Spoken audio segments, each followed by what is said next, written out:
things up. Just making sure. We are good to go, boys. We're live. All right, Ziggy, take it away. Just gonna sit back here, put my feet up, take it nice and easy. You can see I'm wearing the old Hawaiian shirt because I'm on vacation. I do not have to watch the Vikings for another 15 football games. We're done. Look, it was nice while it lasted. I enjoyed the season. It's over. It's okay. It happens. I don't have to think about this team again. We can just cancel our Viking segments. It's done. I'm relaxing. I'm taking it easy. Got the Hawaiian shirt on instead of the usual. Usually I'm wearing something a little dressier. It's Not vacation today. time. Not tonight. It's vacation time. love the Vikings. Belts off. Brutal. Just a brutal game. And with Ziggy's introduction, we welcome you into the Paul Farrington Show. Before we get into the misery, Friday, Junior. Happy Thursday. Soon to be Friday here on the East Coast. Ziggy, it's okay. Turn that frown upside down. It's at least we have Friday. If this was Monday Night Football or Sunday Night Football, it'd be a little different. Oh, I got to teach in 8 hours. I don't feel anything. Yeah, but it's Friday, Ziggy. One more day. Push through.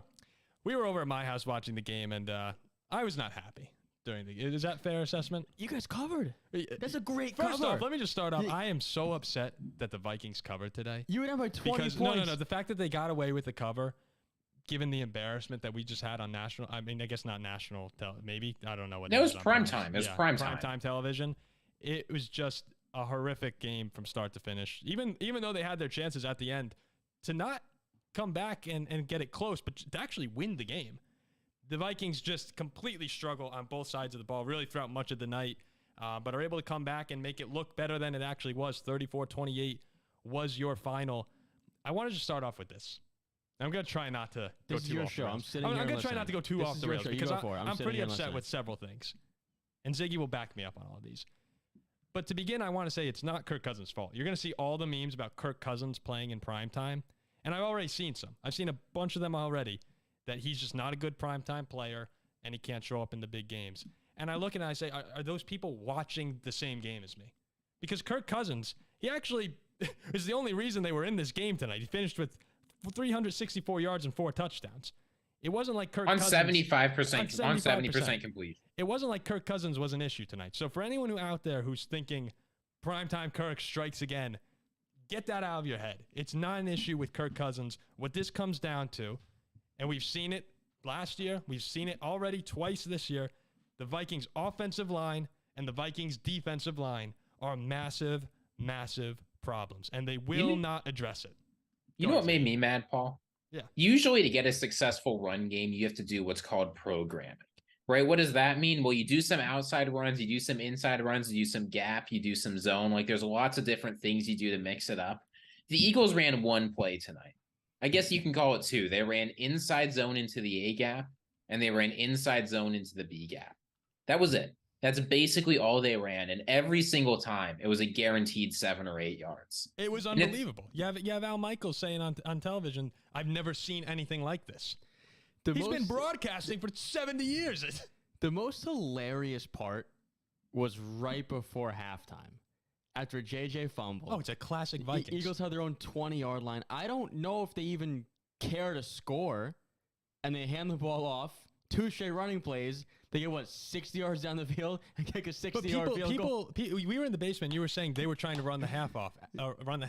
Al Michaels and Kirk Herbstreit are saying they were trying to run that. I don't think that was the case. Maybe they knew They thought that they could manhandle the Vikings defensive line so much that with 25 seconds left in the half, they were running the football, which I've never seen before. I've truly never seen that before from an offense. This was the type of thing where they're running it down your throat so bad. It reminds me of like when Bama plays Southern Miss. No, it was disgusting. Domination is both lines. What's unbelievable about this game is that it was 2 lines. It wasn't like the Vikings just completely got obliterated on defense. It was the offensive line was just as bad. I mean, Ali Udo, I feel bad for him. I hope he recovers. He got launched and injured on a play because he got beat so bad. And I hope he recovers, but we'll start with the offensive line. At the end of last season, you looked across the Vikings' interior offensive line because on the outside you have Darisaw and O'Neal, who ranked as 2 of the better tackles in football and one of the better pairs in the game. You looked at the interior offensive line and you saw Ezra Cleveland, Garrett Bradbury, and Ed Ingram. In football last year, there were 3 players, 3 in the entire league, who allowed 50 or more pressures. Ezra Cleveland was tied for second with 53 or 55, and Ed Ingram led the league at 63. Now, you would think, right, Jack, if you look at that interior offensive line, most people would assume that's not very good. Is that fair to assume? That's totally a fair assessment, yeah. Pretty poor interior offensive line. Now, most logical people would say, why don't we address that? We have a bunch of free agents. I said last week, Dalton Reisner is sitting on his ass somewhere begging on Twitter to come to the Vikings. Instead, we roll out the same group of guys, thinking it's going to get better. And immediately this season, we have 7 turnovers off the bat, multiple of which are caused by blitzes that Ed Ingram does not see, and Kirk Cousins gets obliterated. Oh, you want to hear what makes me mad, Paul? Yeah. Somebody asked Ed Ingram on Saturday whether he thought that his improvements in performance needed improvement. You saw him last week, right? Here was his response. I'm going to read it word for word. Somebody asked whether he felt he made mistakes. Ingram, I feel like I played pretty well. I kind of had some slight mistakes, but other than that, I really liked my performance. He caused a fumble. I saw a great tweet that Ed Ingram, our right guard, has caused more fumbles than Lewis Seen and Andrew Booth, our cornerbacks who were taken in the first draft that Kwesi had. An embarrassment. But here's what I want to say, and I want to make this a real. I want to get this out there and just have Viking fans do it. We're going to see press conferences tonight where Kevin O'Connell says, yeah, we got beat physically. We got to fix up some things. Too many turnovers. Kirk Cousins is going to come out and say all the right things like he always does. Justin Jefferson will say, we have to play better. I can't turn the ball over the way I did. No one's going to say what needs to be said. So I'm not going to sugarcoat it. Fix the line.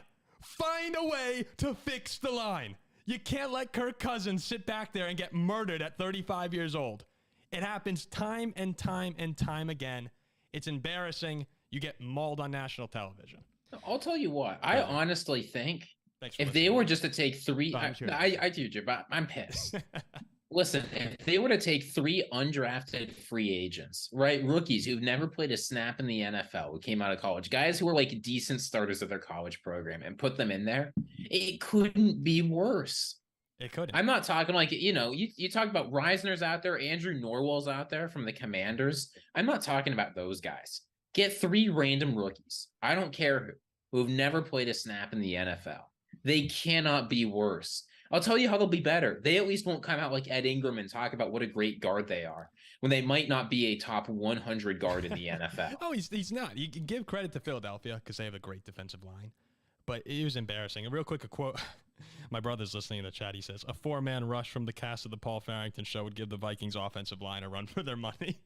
We might. Sorry, you were trying to say, Jack. You were trying to get a word. I was going to say it's disappointing for a guy like Kirk Cousins, who it's no mystery when you watch him, he's a good quarterback. Like when he has his time every once in a while. He looked great. He looked awesome. Great. Almost 400 yards. And you come out of the half, and this is the play that sticks in my mind. You come right out of the half, and the first play of the second half, or second play, he strip sack. What is he supposed to do? Yeah, can't do. Yeah. What is he? Kirk can't move. It's unfortunate. He's immobile. We know that he's immobile. I watched Big Ben for years. And he has poor awareness. Like. But Ben he could push people off and get out. Kirk is immobile, and he has pretty poor awareness in the pocket. You could have someone bearing down on him. He'll have no idea. But with that said, it's not like he has 4 seconds and he's sitting back there and it's his fault he's not picking the right players. When you give Kirk Cousins time, he can diagnose the defense. Kirk Herbstreit wouldn't shut up. He's talking about how smart he is as a veteran, an experienced player who can go and move players in his position like chess pieces. Kirk's a smart, very good quarterback. But you have to give him some time. And it's just mind-boggling to me that this Vikings front office would trot out the same group. There were injuries tonight, yes. But it's really disappointing to see that from management. There were so many other issues besides the line in tonight's game. But that was the one that was glaring to me. What are you supposed to do? I'm asking you guys a question here. I talked about on our last episode, the one that came out earlier today, on our week 2, maybe recap, about the Giants-Cowboys game. I said that I'm a believer in certain drives and certain plays and certain momentum shifts. Remember when the Giants, I said they dominated that first drive, field goal block, Dallas ran it back 7-zip, and it went downhill. Mm. Do you think that to end the first half, if Justin Jefferson gets into the end zone, it's 14-10 at the half. Instead of 13-7 Philly, it's a different second half.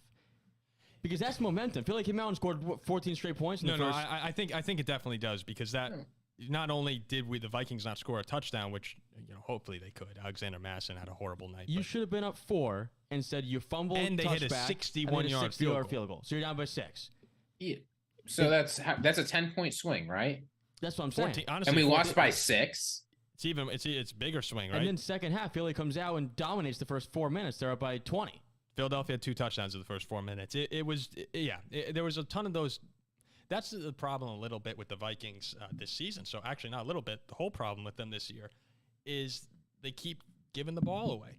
3 turnovers in the first half against Tampa Bay when they dominated that game is the reason they lost tonight. 4 turnovers, 3 in the first half yet again. And think about where they gave the ball away. As Zach sends a fins up into the chat. They give the ball away, a punt return, 30-yard line, probably at least 3 points there. They give the ball away at the end, Jefferson, probably 7 there. And again, the turnover to start the second half, 7 right there. So we're talking 17 points, at least, off of turnovers that goes Philly's way. And I'm just so sick and tired of watching. Every time I feel like there's a primetime game outside of the Minneapolis Miracle, I just start getting texts from everybody.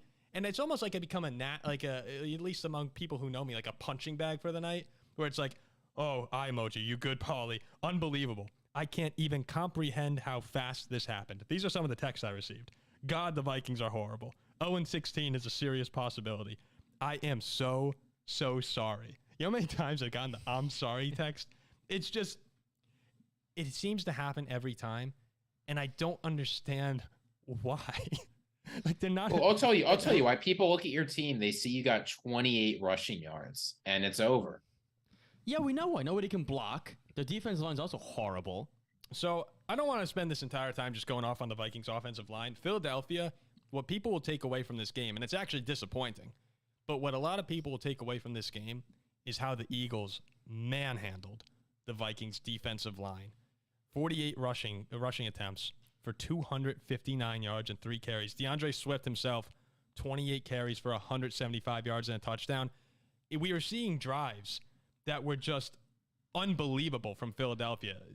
Go ahead. It looks like you. Yeah, I was going to say, I thought that we were watching like Barry Sanders or Adrian Peterson tonight. I didn't even think. I thought it looked like we were watching an NFL team play a college team. There were multiple times where I was watching our defensive and offensive line saying, these are college lines that are out there right now. Look, 16-play drive for Philadelphia. 15-play drive for Philadelphia. They had another one that took up like multiple 9-minute, 10-minute drives where they weren't even throwing the ball. Last year, the issue was that the Vikings couldn't stop Jalen Hurts in the passing game. This year, just ran down their throats by this Eagles offense. And I wasn't even particularly impressed with Jalen Hurts tonight, who finished 18 for 23 for 193 yards, a touchdown, and an interception. The Eagles looked vulnerable. Yeah, I was saying all night, they look like a beatable team. Mm-hmm. But the thing, when you're running it down a team's throat at will, that eventually sets up those long balls that we saw to Devontae Smith late in that second half. It's 27. I do wonder, though, how beatable they really were. Right? In the sense of, like, it's easy to look at them and say, oh, that team was beatable. But on the other hand, I mean, but the Eagles, they didn't try. Right? They're just like, look, all we have to do is give DeAndre Swift the ball every single play. That's the thing. It looked so easy. But yeah, like the media's been talking about them, and I get that. Like you worry a little bit, right? Hurts has looked mediocre against the Eagles or against the Patriots and against the Vikings. They're coming off 2 not so great weeks, but they've done exactly what they've needed to win. It's a long season. Like, I don't mind that they're not expending tons of effort on a Thursday night football when really, after 4 minutes in the third quarter, there was no chance they were losing that game. But Minnesota had 4 turnovers. One was a fumble at midfield by Madison. The other at the goal line by Jefferson. And yet they were down by 6 with 6 minutes left. They still had that's anybody's game. And that's what's crazy is they were down 21-27 with 8 minutes left in the game, right? And Philadelphia got the ball back. 6 to 8. But it still felt like it was over because the Eagles could do whatever they wanted to do. There was stops were so seldom for this Vikings defense tonight. And what's actually insane is that they look better than they did last year, just regardless of how horrible they look tonight. you have to be able to win on the line, and that's what's so impressive about Philadelphia is that if you have a bad offensive line or a bad defensive line like the Vikings, they are so good that they will bury you physically. And they were able to do that tonight to the tone of, as I said, 259 rushing yards, which is just an unbelievable number to have. You're right, Ziggy. It looked like they weren't even trying, and that they walked away from this game, honestly, just bored. But here's the thing with Philly, going back to them. The first 2 weeks of the season versus New England and tonight, I am not overly impressed. I think they could have lost in Foxborough. They probably should have lost in Foxborough. And now tonight, I mean, yeah, they destroyed you up front. Swift was like the best running back I've ever seen. I mean, Jack, you would have had 200 yards. I would have, yeah, for sure.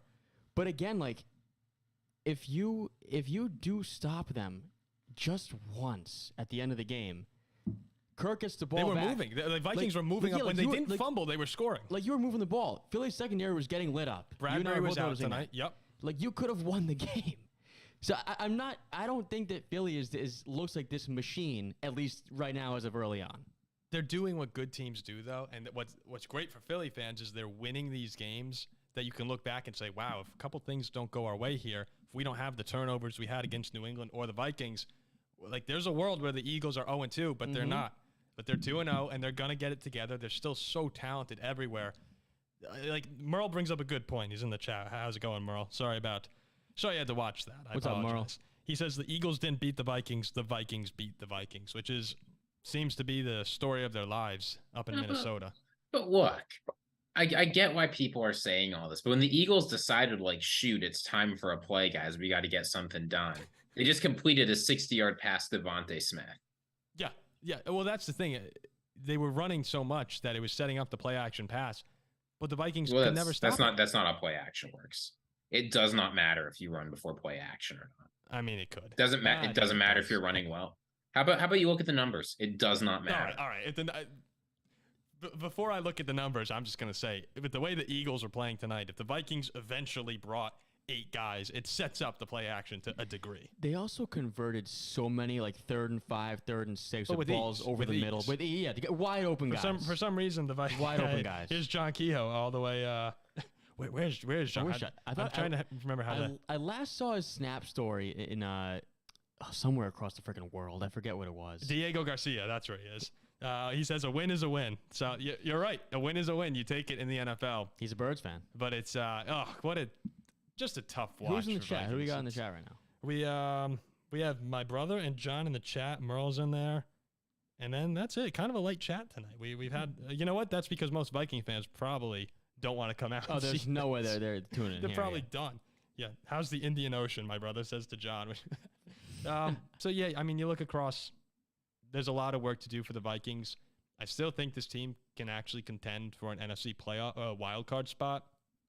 I don't want to. Even the division. We'll see. We'll see how. I don't want to.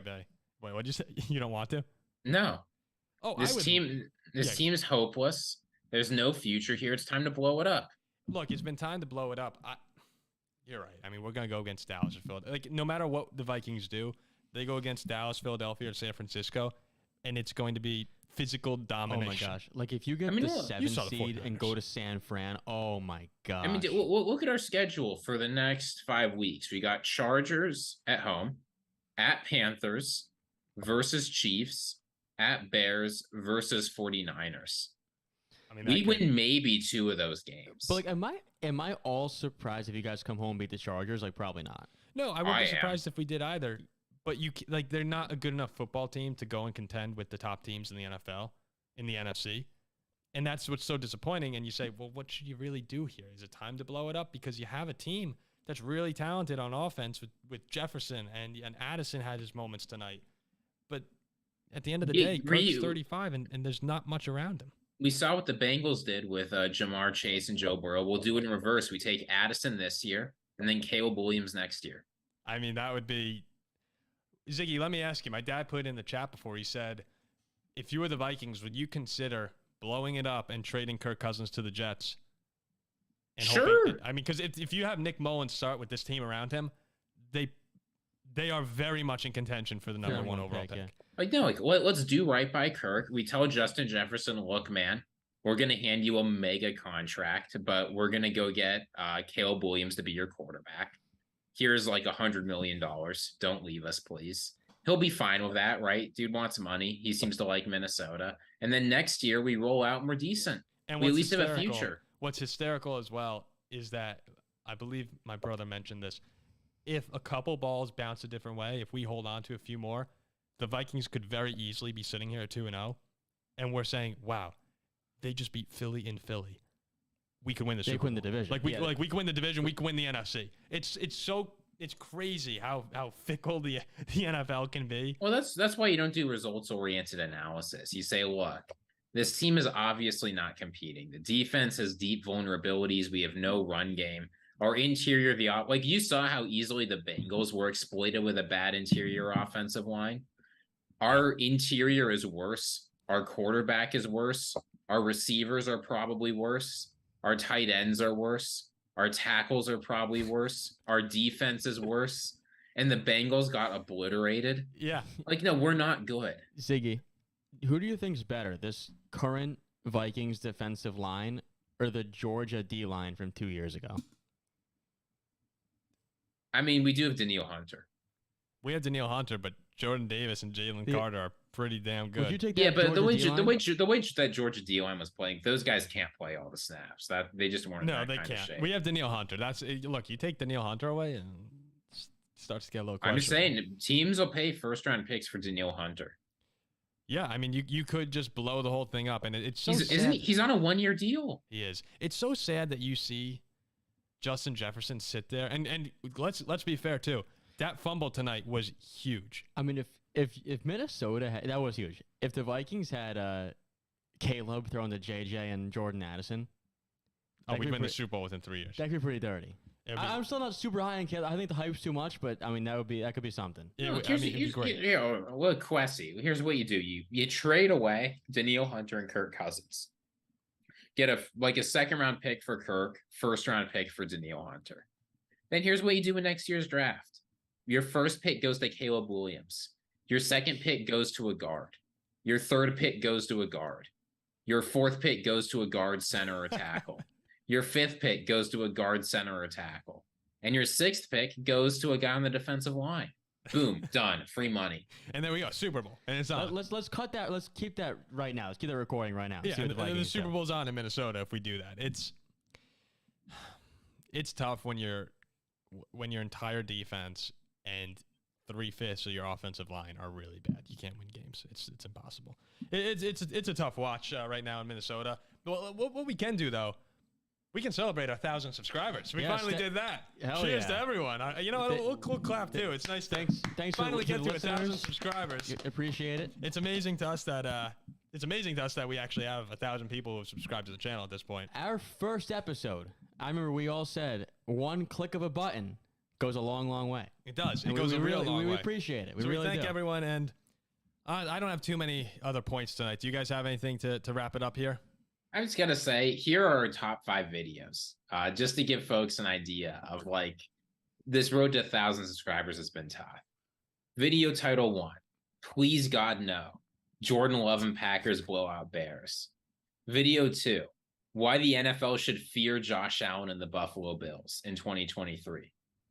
Video 3, Why Kenny Pickett and the Pittsburgh Steelers are poised for a breakout year. Video 4, Football gods, please don't let Jordan Love actually be good. Video 5, this team's legit. Why Kirk Cousins and the Vikings are being looked in the NFC North. Then number 6 is another one about the Steelers being great. Number 7 is about how Stetson Bennett's turning heads. I mean, It's like every single one of our top 7 videos has just been dead wrong, except the ones about how we're going to be miserable because Jordan Love's great. yeah. So well, really, the ones about the Vikings and Steelers have been incredibly wrong. And then like our Stetson Bennett's wrong. NFL career might be over. And then it's about the Bills. The Bills will still be fine. But fear Josh Allen after that game. I'm not sure why. It was a poor showing. I was watching us play San Fran this past Sunday and just picturing all my previous takes in my head. I'm like, mercy. This could be 14 so and bad. 3. Well, you try and be optimistic. We try and be optimistic, Yeah. and then you sit there and you watch, and you're just like what the fuck? Like, Well, what is this? I got a text the other day. I was criticized saying Jack's lost all credibility for his Steelers predictions. I'm like, dude, I didn't say 17 and 0. I said 14 and 3. I said 14 and 3. I didn't say That's 17 very and fair. 0. It's just I watch these games, and it's every year I get so excited for football season, and then as soon as like 3 drives into the season, and the Vikings are already pissing me off. It's every year with this. I mean, that's why we watch. That's why you watch this sport, right? Like, it's boring to be a fan of a team like the Patriots, who were just like during that 20-year span were good. I didn't say it was miserable. No, Paul, listen, I didn't say it was boring. I didn't say it was miserable. I said it was boring. Like what you're doing in sports, and this is just true. You gotta feel the misery, right? Some people think that what sports is like an escape. Sports is not an escape. Jets or Vikings more miserable? More miserable franchise. I don't even know. That's so close. It's different kinds of misery. I've had arguments with Lions fans and Jets fans, Browns fans about this. Would you rather be Would you rather have heartbreak like the Vikings have, insufferable, intolerable, brutal heartbreak, or constant failure and disappointment and bad luck? I mean, well, bad luck for both sides. I don't know. I actually think it's probably worse to just be always terrible. Yeah, because I've had great Viking moments. And that would be the Jets. Right? That would be the Jets. That would be the Jets. The Jets probably is worse. They've won a Super Bowl game. I mean, the Jets also have, like, in somewhat recent history, have been to back-to-back AFC championships. Mm-hmm. No. I think that the heartbreaking moments are sharper than any pain. Jets. The Aaron Rodgers was bad, but any Jets, Browns, Lions, you kind of get numb to it almost. The Vikings, teams like the Vikings, it's build up. We can't lose. Something unbelievable happening to ruin your chances. I think I would take just what's worse is just being hard, like the Jets. I think the Jets is probably worse. Yeah. Well, at least I'll Sucks drink to be to you that. guys. I'll drink to that. Sucks to be you guys. Shut up. Yeah, I mean, I've witnessed two bowls. I've witnessed 2 What'd bowls. you say, Paul? You've had between me and you, Dolphins, Viking success in our lifetimes. I mean, I'm like running circles around. Yeah, I mean, it's like you have nothing really. I mean, Yeah, I mean, take me back to 1972. Do it. So, Paul, I've got one question for you here. I'm feeling miserable tonight. I'm sorry. I gotta ask it. That's crazy. Yeah. Since 1985, the Minnesota Vikings have had 3 seasons with fewer than 6 wins. Could this be number 4? What years? 2011 was one, right? 3. Yep. I'm gonna say we were more than 6 games this year. 6 games. Trying to remember. Fewer than 6, like 5 or less. We're saying here. It's not 6 or less. Indeed. 5. Wait, why are you listing the years? I'm just trying to see if I'm trying to remember what years. I don't believe. Were they both in the 80s? None of them were. So the 1984, I counted that one out. They're all past 1985. Okay. What years were they? I got 2011. I can't remember. 2013. Oh my gosh, I forgot that. And then 2001. Where did we pick? Yeah, 2001. So where did we pick in 2013? I'm trying to remember who we wound up with in that. I have no idea. 2013. So that was probably the year we traded back when we got Barr. Maybe that was the year we took Barr later on. We traded back for him. Yeah, it was just. I mean, this is not going to be a year where the Vikings win 6 games or less. Unfortunately. Unfortunately, unless they trade Kirk Cousins, they are just a very average team who will probably end up like 8 and 9. They'll be like 8, it's horrible. They'll be in no man's land. Ponder could have been Ponder year. It was the Barr year. When they got Barr, they traded back. Yeah, It's almost like somebody's been saying on this show that Kirk Cousins is average. Yeah, but it's Look not a at Kirk problem, Zach. I've said. I think them. that's what I opened the show with. I said it's not a Kirk Cousins average. problem. I mean, the Vikings being average is so different than Kirk being average. I'll tell you what. If you take Kirk Cousins off the Vikings, are it's bad. a 3-win team. Kirk Cousins is average. Is there anyone in the chat? How many wins do you think the Vikings get if you take Kirk Cousins off this team right now? And think about what you watched tonight. Now that we have subscribers, we can put out polls on our channel. I think now that we have 1,000, we can actually put this out. I mean, I think if you put Kirk on like the Jets, they can win a Super Bowl. Yeah, 100%. If the Jets if I were the Jets, I'd be calling up right now saying like, "Hey, you guys done? What we get for Kirk here?" But unfortunately, they don't have anything really to trim my zero wins. Who says 0? My brother. Well, look, you move on. At least tomorrow's Friday. Friday and what? It's Friday right now. That's just Friday. Cheers. Cheers. 12:01. 1,000 Ziggy. subscribers. Appreciate it. We'll wrap up. We right love there. you all. Yeah, we'll wrap up. Except right the there. Lions fans and the Packers fans and Yeah. the Steelers fans. Hey. It's two Whoa, losses. Don't be criticizing my. It's a long season. boys. Right? Remember the Detroit Lions last year? The people who are so quick to hop in our DMs and tell us that we stink. 1-6. When they blow out Seattle, go to 2-0. Hey, listen. It's over. When here. Kirk turns it, what's the date right now? September 14th. When that clock strikes midnight on September 30th, Would you say 31st, Kirk- 30 days, right? In September, Ziggy. Kirk or Pickett? Yeah. When that clock strikes midnight and it turns to October 1st, I do not want to play the Minnesota Vikings because Kirktober takes no prisoners. And look, if anything we learned last year, Kirktober followed by Kirkvember, followed by possibly my favorite, Kirk Sember. Ho, ho, ho, motherfuckers. And then, That's what- and then Kirkanuary is Happy New Year's Eve. Kirkanuary. you got it all. So hopefully we're getting closer and closer to Kirktober because, by God, the Vikings need it. And then By golly, the Vikings need it. there's only 2 teams left. It's Kirkuary. Kirkuary.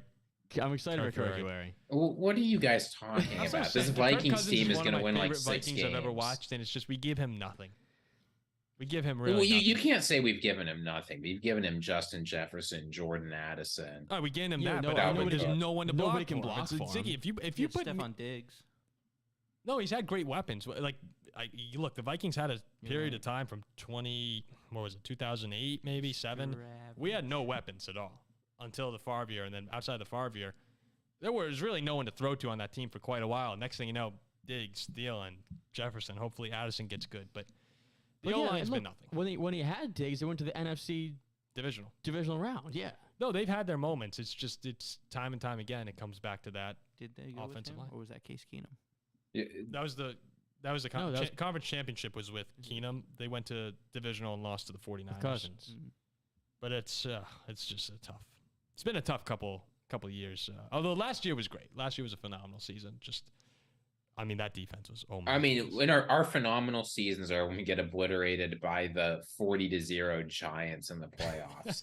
Remember, the Yeah, 40-0 just remember- loss yeah, was after yeah. the Giants improved. Yeah, think about that. The Giants lost 40-0 to Dallas last weekend. That team is supposed to be better, and they went into Minnesota and dog walked our defense In the playoffs. in the on playoffs, the road. Yeah. on the road. Yeah, it's just, well, hopefully it gets better. That's all we You can never say. know. Maybe it will. Yeah, that's all we can say. For Jack Weinberger, Robert Ziggy Ziegler, who has an 8 a.m. class. What are you teaching tomorrow at Ziggy? It's going to be half how to write a philosophy paper and half the Euthyphro dilemma. I mean, we could sit here for hours and break down these- Basically, the Euthyphro dilemma just asks, like, Ziggy. many people think that, like, what's good is what God asks or commands. Is it good because God commanded, or does God command it because it's good? Ziggy, Pretty straightforward. can I ask you one question before we end the recording? Yes. Actually, 2. Yes. Does a I may straw- not answer, does but a- I'll ask. Does a straw have 1 hole or 2? It depends on how you individuate holes. Okay. How do and- you I don't individuate think there holes? are. I don't think there are criteria. Well, about that. How do you even know. individuate holes? I don't know if it. I don't know. So, like, think about what a hole is, right? A hole is like a nothing. It's literally just it's literally a privation. So, like, of course you can't count holes. That doesn't make any sense. I would say 1 hole. And also, the second question is fire on fire. What does on fire mean in this context? I don't know. That's why I'm asking the professor. Do you think fire is on fire? So So I think fire tip- is fire. So it's not on fire. It's not on fire. So that's like water, and that's the thing is like, are Well, you it's like saying is water. like is water wet? Well, so Water. so think about what on fire means, right? Typically, on fire means burning. Yeah. But of course, fire, like, when you say fire is burning, you're talking purely analogically. Of course, fire is not actually burning. The material that is in flames is burning. So fire can't be on fire because fire is not See? flammable. And Fire doesn't burn. Lastly, is it morally wrong to steal from the rich and give to the poor? Well, stealing. Yes, So, like, Stealing Boy. sounds immoral. but you give to the poor. Generally, thou shalt stealing not is steal. defined as unlawful, True. and I think like unlawful taking. And generally, I think following the law is the moral thing to do. Zach, how many people are currently listening? So to this? here's well, because like here's 15. the We have question 15? you got to Probably ask loving this. yourself. Wow. This is If it. we're in This is a- if we're in a- interesting. if you're in a case of like dire Oh, you just went need, down. that's one thing, right? Like stealing from the rich to give to the poor when they're going to die, obviously morally appropriate. Okay, I think I'd agree. Now, when you ought to agree. Any But listeners want to chime in? The listeners here, anybody? Any look, opinion? I'm serious. I'll take any and all philosophy questions right now. Oh, it's great. All right, we'll give 30 seconds for any philosophy question for Ziggy before In we the wrap chat. it up. Is a hot dog No, a we sandwich? We should do philosophy hour with Ziggy. No, hot dog's not a sandwich. I get really annoyed when people say that. There are probably people who had just clicked onto this who are like, "What? Where's Where's the why Vikings aren't they Eagles watching the game?" reaction? Like, Yeah. go back on the timeline and watch. We covered it for a long time, and then we deviated towards. I mean, it's a live. You can do whatever you want on these. I don't things. know why people ask that is a hot dog a sandwich question. That's so obviously uninteresting. Is water wet? Like these are obviously uninteresting questions that just like turn on particular like verbal ambiguities. You could at least bother to ask an interesting I'm trying question. to think of a good one. I've heard so many good ones in my life. No, you haven't heard. There's the any one good about ones. These are God lifting the asinine. stone. Can God create a stone he can't lift? That's one that I know you hate, Ziggy. Well, it's not that I hate it. It's that I think there's a clear answer. That's a different sort of thing. What's the answer? Well, the answer is no. Yeah, that's what I would say. Anything in the chat, Zach? No. It's shocking. Hey, we'll get there. We'll get there. We'll get Just there, as we yeah, got yeah. to 1,000 subscribers, eventually we'll have people asking philosophy questions, and I can't wait for that day. But until then, we will see you next time. It's a Thursday night or Friday morning, thank goodness. And we'll see you this Sunday with our Sunday show, Sunday reaction. Lot of fun stuff coming. Week 3 of the NFL season, or week 2. See you soon. Thanks for watching. Oh, Paul, I got a question for you. Yeah. Ooh, cut the recording.